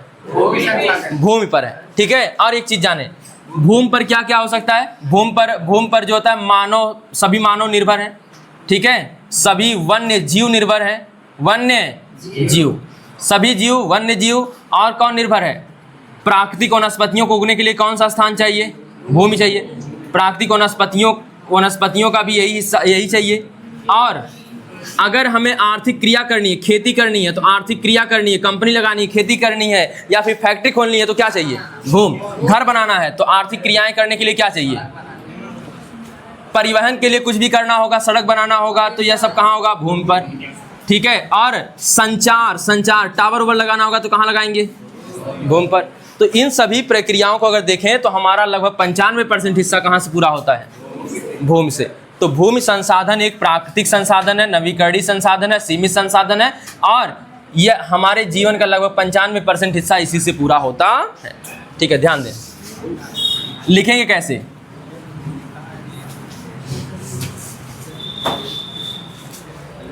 तो भूमि नोट साथ में नोट कर लीजिए, अच्छा रहेगा। साथ में मैं बोल भी रहा हूँ और बाकी लोग नोट भी करें।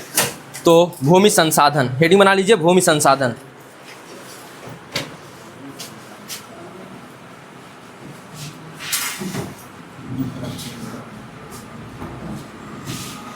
भूमि संसाधन एक अति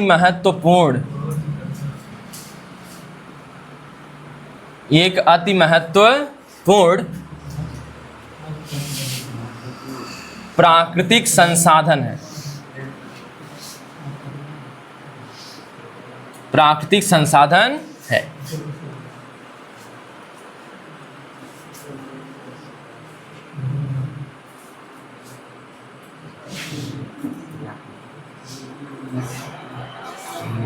मानव जीवन, वन्य जीव,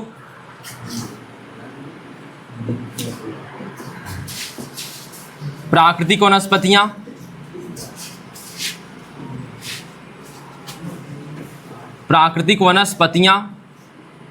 और क्या?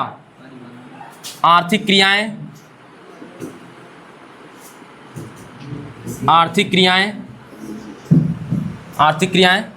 परिवहन, आर्थिक क्रियाएं हो गया परिवहन, आर्थिक क्रियाओं में आ जाएगा खेती। ठीक है, परिवहन व संचार व्यवस्थाएं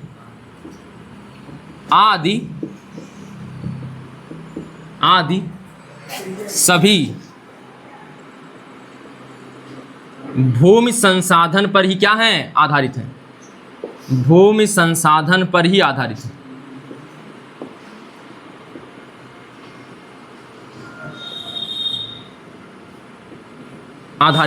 संसाधन पर ही आधारित है। थोड़ा सा यहाँ पर ऐसे लिख लेंगे, यह कैसा संसाधन है? नवीकरणीय, प्लस जो चीज़ वहाँ नहीं शामिल हुई है यहाँ पे कर लें, नवीकरणीय है प्लस क्या है? सीमित है।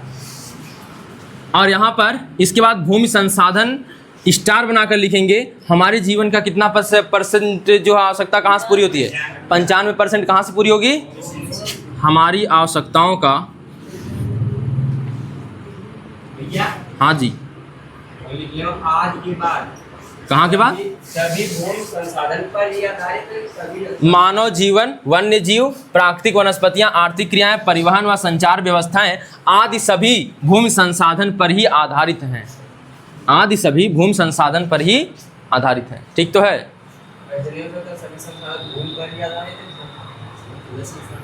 आदि सभी माने वे सभी, और जो आएंगे इसमें शामिल वे, और भूमि संसाधन पर ही आधारित हैं। ये सब इस पे आधारित है। बस हमारी आवश्यकताओं का लगभग 95% हिस्सा भूमि संसाधन से प्राप्त होता है। भूमि संसाधन से प्राप्त होता है। भूमि संसाधन से प्राप्त होता है। नोट कर लीजिए। अब एक ना चित्र बनाइए।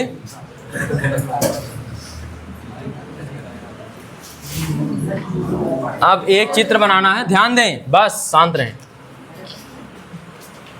पहले देखिए भूम अगर विश्व लेवल पर देखा जाए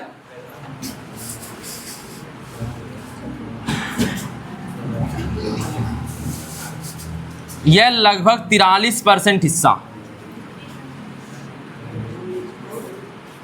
यह लगभग 30% हिस्सा और यह लगभग क्या परसेंट हिस्सा 27%। अगर हम देखें यह स्तर तो 43% उपजाऊ भूमि है, अरे खेती योग्य भूमि लिख सकते हैं, मैदान है, खेती योग्य भूमि नहीं मैदान है। 43% क्या है मैदान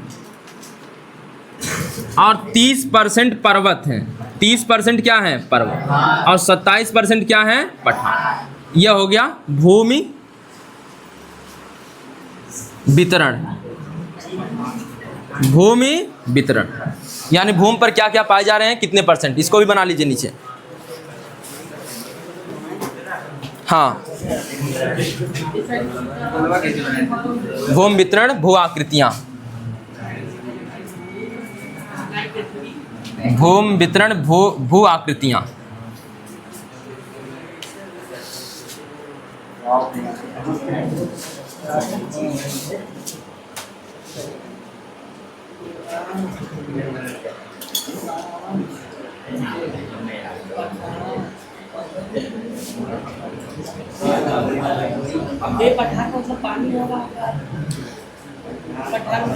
बता रहा हूँ, उतार ला। हो गया, पहले उतार लीजिए फिर अर्थ बता देता हूँ। मैदान यहाँ का लिखल है, यहाँ पहले यहाँ का लिखल है भूमि वितरण।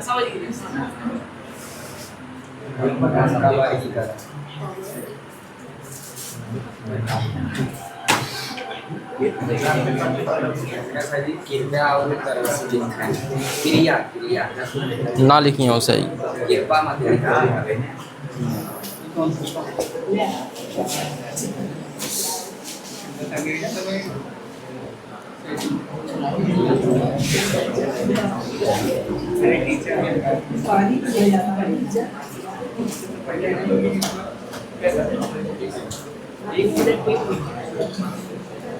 हो गया, अब ध्यान दीजिए। मैदान आप जानते हैं ना, ठीक है। अधिकतर जो समतल एरिया होते हैं उन्हें हम क्या कह देते हैं मैदान। जो थोड़ा मेज के आकार में उभरी हुई आकृति लिए रहते हैं उन्हें हम क्या कह देते हैं पठार। और जो ऐसे उभरे हुए होते हैं उन्हें क्या कह देते हैं पर्वत। पठार का आकार कैसा होता है मेजनुमा, पठार कैसा होता है मेजनुमा। उसके ऊपर यह क्षेत्र पाया जाएगा, समतल इलाका पाया जाएगा हल्का, यह वाला। हाँ क्या होता है छोटे छोटे आकृतियां होती हैं कह सकते हैं। लेकिन आप यह जाने, केवल इतना जाने, पठार का जो आकार होता है मेज के आकार का होता है। बहुत बार ना कंपटीशन में पूछता है कि वह कौन सा भूदृश्य या भू आकृति है जिसका आकार मेज के आकार का होता है पठार का। किसका होता है पठार का। ध्यान अब सुने, अब हमें जानना है जो वह है भूमि का उपयोग। भूमि का उपयोग,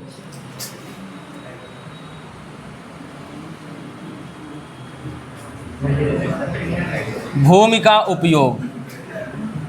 अब देखिए भूमि का उपयोग 5 रूपों में देखने के लिए मिलेगा। कितने रूप में? पहला मिलेगा वन, पहला मिलेगा वन, पहला क्या मिलेगा वन, वन क्षेत्र पहला मिलेगा वन। दूसरा मिलेगा आपको जिस पर ना कृषि के लिए अनुपलब्ध भूमि, कृषि के लिए अनुपलब्ध भूमि, तो दूसरा रहेगा कृषि के लिए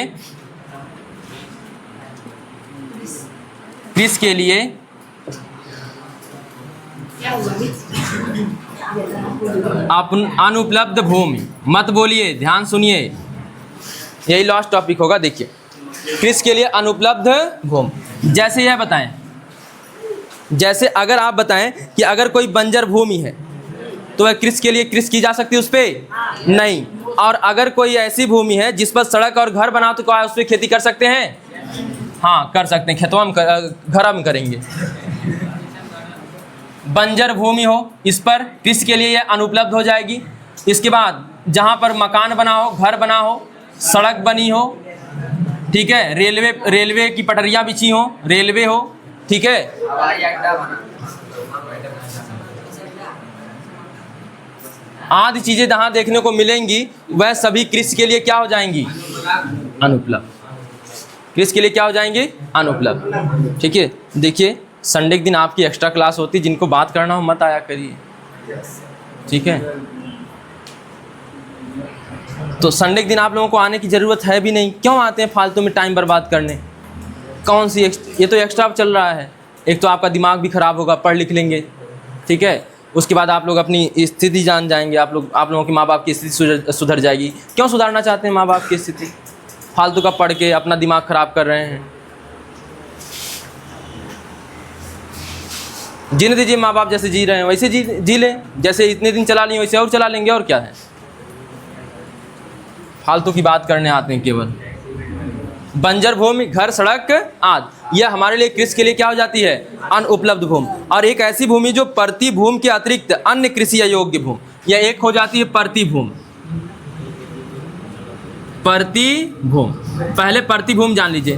प्रति भूमि जानते हैं ना कि 2-3 साल तक जब खेती नहीं की जाती तो उसे हम क्या बोल देते हैं? प्रति भूमि। नए लोग कहते हैं कि नहीं 1 साल प्रति बोई के मतलब छोड़ के तब बोएंगे अब, तो उसे क्या कहते हैं? प्रति भूमि। तो प्रति भूमि छोड़ी जाती है क्यों? ताकि आगे आने वाली फसलों के लिए क्या मिल सके? फायदा मिल सके, ठीक है। तो प्रति भूमि भी होती है, और प्रति के अलावा भी कुछ भूमियां ऐसी होती है जिन पर आप खेती नहीं कर सकते हैं। तो प्रति भूमि के अतिरिक्त अन्य कृषि अयोग्य भूमि, प्रति भूमि के अतिरिक्त, प्रति भूमि के अतिरिक्त, भूमि के अतिरिक्त अन्य कृषि अयोग्य भूमि, अन्य कृषि अयोग्य भूमि। अब बताएं, थोड़ा सा यहाँ पर ध्यान दीजिएगा। प्रति भूमि कृषि नहीं होती है, तो प्रति भूमि के अतिरिक्त भी कुछ ऐसे क्षेत्र होते हैं जहाँ पर कृषि नहीं होती है, कृषि अयोग्य होते हैं। जैसे गांव का चारागाह, चारागाह, ठीक है, चारागाह हो गया। कब्रिस्तान, ठीक है, कब्रिस्तान तो उसमें आ जाएगा जो है नहीं, अनुपलब्ध वाले में आ जाएगा, ठीक है। चारागाह है, और क्या है? अन्य गोचर जमीन है, और भी बहुत सी चीज़ें होते हैं। जैसे आपके गांव का बाग बगीचा होगा तो इसमें आ जाएगा, ठीक है। और उपवन जिसे बोलते हैं, तो चारागाह है, उपवन है। यहाँ उपवन क्यों बोल रहा हूँ? क्योंकि वन हम लोग लिख चुके हैं। वन माने जो बड़ा क्षेत्र वनों से, वृक्षों से गिरा, उसे हम क्या बोलेंगे? वन। और गाँव का जो बाग होती है उसे क्या बोलते हैं? उपवन। तो गांव की जो बाग है आपकी, क्या उस पर खेती करते हैं? नहीं। तो उपवन भी किसके अंतर्गत आएगा? प्रति भूमि तो नहीं है, प्रति भूमि नहीं है, लेकिन कृषि के अयोग्य है, कृषि के अयोग्य। हाँ पूछिए। कुछ लोग करते नहीं है, कुछ लोग करते हैं, तो पेड़ और काट ही करते हैं, ठीक है। पेड़ों लगा तो वो अच्छा ठीक है, 2-4 ठे कहीं पेड़ होगा तो उसे बाग उपवन नहीं कहेंगे। उपवन बहुत बड़ा होता है आपके गांव में। इधर तो कहीं मुझे नहीं दिखा, बहिरादेव में है, ठीक है। अब देखिए, प्रति भूमि के अतिरिक्त अन्य कृषि अयोग्य भूमि। एक और, अब कौन सा इलाका बच गया? सब कुछ तो हो गया, जौन बोए थे आप खेतों में तो बच गया।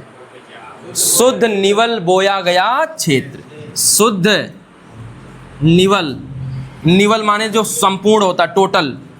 शुद्ध निवल बोया गया क्षेत्र, बोया गया क्षेत्र।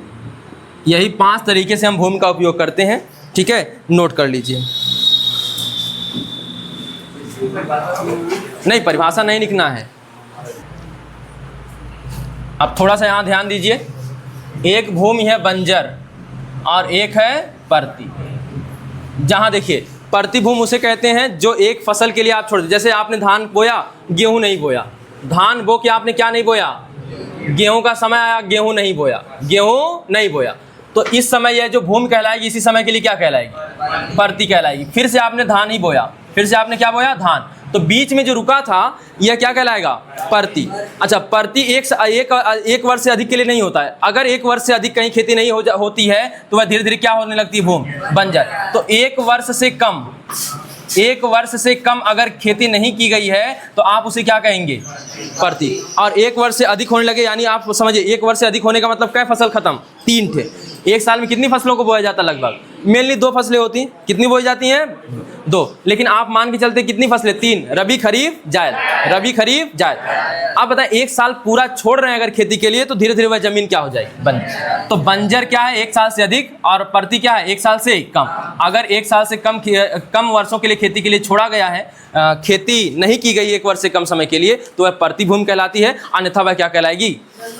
बंजर। और बंजर केवल 1 ही साल के लिए नहीं होता है, बंजर हमेशा ना बहुत समय के लिए छोड़ दिया जाता है। कई आप गांव में देखते होंगे ना, जिस पर लोग कब्जा करके अब धीरे धीरे खेती कर रहे होंगे, कई वर्षों से बंजर रही होगी भूमि। देखें ऐसी भूमियाँ 10-10 साल, 20-20 साल, कुछ जमीनें ऐसी होंगी कि 100-100 साल से बंजर पड़ी होंगी। ठीक है, किसी का अभी कोई अधिकार नहीं। कुछ लोगों का ना अधिकार होता है, लेकिन वो खेती नहीं कर पाते। जैसे मेरे घर के बगल में एक खेत है, ठीक है, 2 लोगों में विवाद है। इतना अच्छा खेत था, बहुत अच्छी खेती होती थी, लेकिन 2 लोगों में विवाद के चलते ना वह इस समय छोड़ दिया गया, बंजर के रूप में हो गया। घासें बहुत हो गई, चारागाह मान सकते हैं। इस समय लोग अपनी भैंस और गाय चराते हैं, बकरी चराते हैं। ठीक है, गजब का खेत था। अब लेकिन वह सरकार ने स्टे लगा दिया है, ना आप कोई प्रक्रिया कर सकते हैं, ना दूसरा जिसने स्टे लगवाया है और जिस पर स्टे लगाया। यानी 2 लोगों में खेत का मामला था कि नहीं हम बेचेंगे या खरीदेंगे, ऐसा कुछ मामला था। तो इसी मामले के चक्कर में उस खेत पर क्या लग गया? स्टे लग गया। अब उसी स्टे के कारण न खेत में कोई खेती नहीं हो रही है, लगभग 2-3 साल हो गया है। तो अब धीरे धीरे वह क्या हो जाएगी? अगर चारागाह भी नहीं रहा तो क्या हो जाएगा? बंजर हो जाएगा। अब ध्यान दीजिएगा, अब आपको समझना है जो अगला टॉपिक है भूमि निम्नीकरण। ध्यान दीजिए, भूमि का उपयोग इतने रूपों में देख लिया। पहला कौन है? वन। दूसरा कौन है? कृषि के लिए अनुपलब्ध। कृषि के लिए अनुपलब्ध कौन कौन भूमि कृषि के लिए अनुपलब्ध है? बंजर भूमि हो गई। घर जहां बना दिए, सड़क बना दिए, रेलवे पटरियां बिछ गई, ये सभी भूमि क्या हो गई? कृषि के लिए अनुपलब्ध। प्रतिभूमि जिसे 1 वर्ष से कम समय के लिए, 1 वर्ष से कम समय के लिए, 1 वर्ष से कम समय के लिए, कम समय के लिए क्या ना करना? खेती ना करना। 1 वर्ष से कम समय के लिए खेती ना की गई हो, ऐसी भूमि को हम क्या कहते हैं? प्रतिभूमि। प्रतिभूमि के अतिरिक्त अन्य कृषि अयोग्य भूमि, कुछ ऐसी भी भूमियां होंगी जहां ये चारागाह हो गया, आपके गांव का वन हो गया, ठीक है। और शुद्ध निवल बोया गया क्षेत्र, सबसे ज़्यादा उपयोग, ज़्यादा मतलब हम अपनी प्रक्रियाओं के लिए कौन सा करते हैं? यह वाला हमारे लिए कौन उपयोगी है? शुद्ध निवल। उपयोगी तो सब हैं, किसी ना किसी मामले में कहीं ना कहीं रूप में सभी उपयोगी हैं, ठीक है, याद रखें।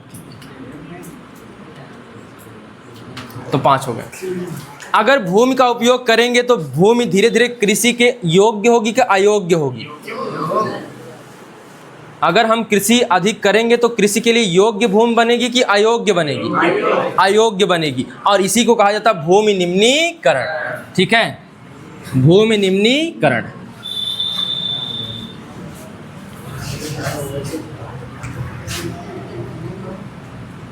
भूमि निम्नीकरण। निम्न माने कम होना, क्वालिटी का गिरना, क्वालिटी का गिरना। तो भूमि की क्वालिटी का गिरना यानी भूमि का कृषि अयोग्य होते जाना क्या कहलाता है? भूमि निम्नीकरण। भूमि का कृषि के अयोग्य होते जाने की प्रक्रिया, होते जाने की प्रक्रिया क्या कहलाती है? भूमि निम्नीकरण। निम्नी में बड़ी की मात्रा रहेगी यहाँ पे।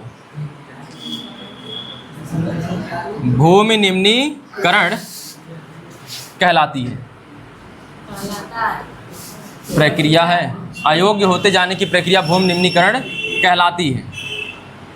भूमि का कृषि के अयोग्य होते जाने की प्रक्रिया भूमि निम्नीकरण कहलाती है, ठीक है।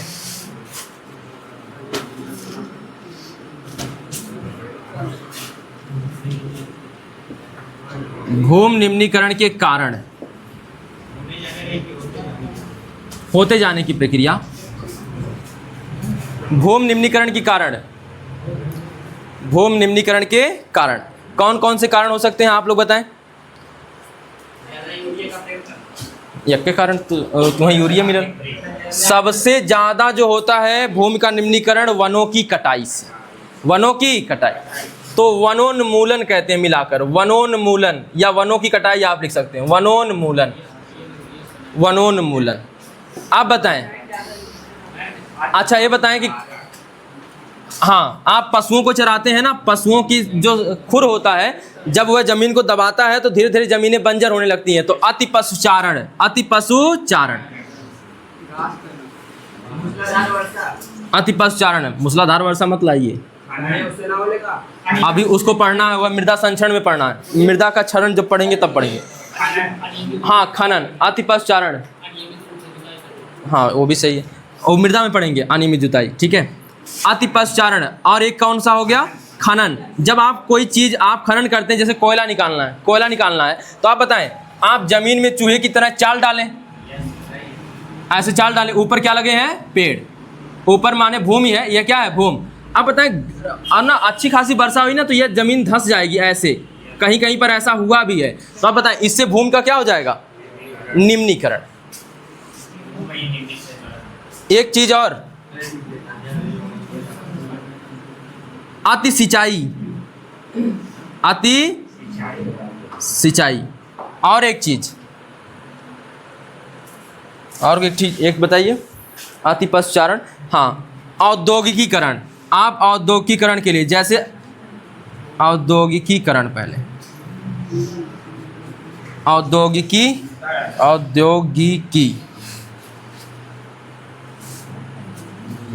जब भी कहीं पर औद्योगिकीकरण होता है तो वहां पर कई वनों को काटा जाता है, देखा होगा आपने, तो वह भी क्या है, एक तरह से इंडस्ट्रियलाइजेशन जो होता है वह भी भूमि निम्नीकरण का क्या बनता है, कारण।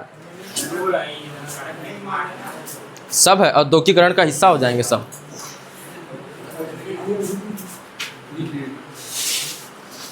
तो बताएं, इतने कारण याद रखेंगे। वनों की कटाई से भूमि का क्या होता है, निम्नीकरण होता है। अति पशुचारण से भी भूमि का क्या होता है, निम्नीकरण होता है। खनन करने से भी भूमि का क्या होता है, निम्नीकरण। अति सिंचाई से भी क्या होता है, भूमि का निम्नीकरण होता है। औद्योगिकीकरण से भी भूमि का क्या होता है, निम्नीकरण, ठीक है। खनन, कौन, कोयला है, खन के निकालना है, वह क्या है, खनन, ठीक है। जैसे लोहा है, खनन करके निकालेंगे, ठीक है। तो किसी चीज़ को भू परपटी के अंदर से निकालने के लिए जो चीज़ करते हैं, पहले काम करते हैं, उसे खनन कहते हैं, ठीक है। खनना याद रखिए ना, खनना गांव में जो याद रहता है। अब बताएं, भूमि निम्नीकरण को रोकने के उपाय बता दीजिए, यही लगे। भूमि निम्नीकरण को रोकने के उपाय, निम्नीकरण को, यही सब है, इसी का ना बस लिख दीजिए सही से। निम्नीकरण को रोकने के उपाय, हाँ, क्योंकि ये क्वेश्चन बनेगा। भूमि निम्नीकरण से आप क्या समझते हैं, इसके क्या कारण है, और इसके रोकने के उपाय लिखिए। यह क्वेश्चन ना 5 स्टार लगा के लिख सकते हैं। देखिए, पहला क्या करेंगे, वनारोपण। अब बताएं, वहां काटे थे, यहाँ क्या करेंगे, लगाएंगे, तो वनारोपण। अति पशुचारण को लिखेंगे नियंत्रित पशुचारण। ऐसा नहीं कि पशु चराना बंद कर दें, लिखेंगे क्या, नियंत्रित पशुचारण। हर जगह ये नहीं चराने जाएंगे, जहां चरने का स्थान होगा वहीं ले जाएंगे, ठीक है। जैसे गांव में अगर तनकी से कोई छूट मिल जाए तो उसके बाद एकदम है चला इनके खेते से। नियंत्रित पशुचारण,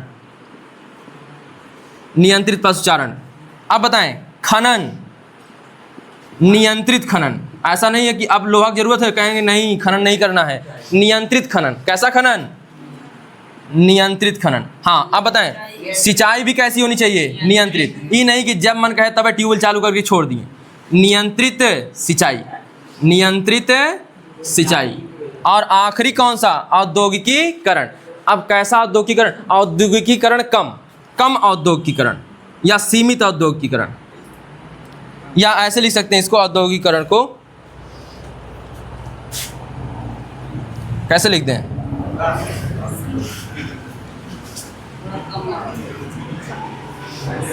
ऐसे लिख दीजिए, औद्योगिकीकरण की प्रक्रिया को नियंत्रित करना। हर चीज नियंत्रित, बस औद्योगिकीकरण की प्रक्रिया को नियंत्रित करना।